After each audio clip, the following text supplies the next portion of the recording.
Hi there, good morning, good afternoon, and good evening. So in this video, I'm going to teach you how to remove duplicate data on Excel.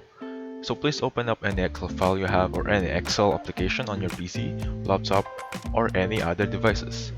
And with this one, you can see employee name, employee ID, even hire date on my end right here. They're just an example. Let me just zoom it up so you can see it properly. Now, that being said, I have 10 samples right here. I just randomly selected them earlier with a random sample of employee ID also. So that being said, I just want to highlight everything first and then look for the duplicate. Basically highlight everything and head on to home section and then look for conditional formatting. Click on the highlight rows and duplicate values. Okay, you can either light red fill with dark red text or green, yellow.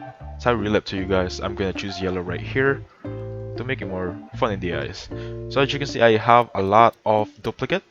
Actually, I have 3 if I'm not mistaken.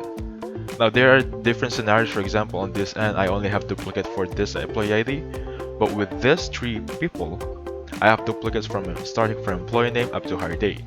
Now how to remove everything? Just highlight everything again and then go to data section and look for remove duplicates. Now there are 3 different scenarios here. If I click all, it will remove just the things that are highlighted. For example, I only remove 1 because on the previous one, it only removed the employee ID, employee name. Now, to remove the specifics, I'm gonna uncheck this one. The most duplicate is employee ID, right? For example, I'm just gonna leave employee ID checked.